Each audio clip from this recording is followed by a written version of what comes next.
ইস! এত মজার একটা মাখা আমি যে কেন এতদিন খাই নাই সত্যি আফসোস করছি। আমি এই ভিডিওটা সর্বপ্রথম পাহাড়ি একটা আপুর পেজে দেখেছিলাম। উনরা সিদল না নাপ্পি কি জানি একটা দিয়ে মাখাইছিল, বেশ গ্রেভি একটা ভাব হয়েছিল। কিন্তু আমি তো এটা কখনো খাই নাই, চিনি না, কই পাবো, এই জন্য এটা স্কিপ করেছি। এই ভিডিওটা শেয়ার করার কোনো উদ্দেশ্যই আমার ছিল না। তো ভাবলাম অলমোস্ট আপনারা সবাই খেয়ে নিয়েছেন হয়তো বা এই মাখাটা, আমি একাই বাদছিলাম। তো ভাবলাম আমি যখন খাচ্ছি কেন আপনাদের সঙ্গে একটু শেয়ার করি, তাই শেয়ার করলাম।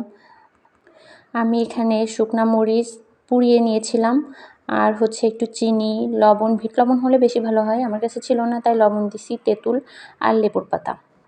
আমি এই মাখাটায় যে লেবু পাতাটা ইউজ করেছি জাস্ট অসাধারণ হয়েছে। আমি এটা জাস্ট নিজে থেকেই দিয়েছি, এই ভিডিওতে আমি দেখি নাই লেবু পাতা দিতে। তো লেবু পাতাটা যখন দাঁতের নিচে পড়ছিল এত মজা লাগতেছিল, মনে করবেন না যে এটা তিতো লাগবে, না একদমই তিতো লাগে না।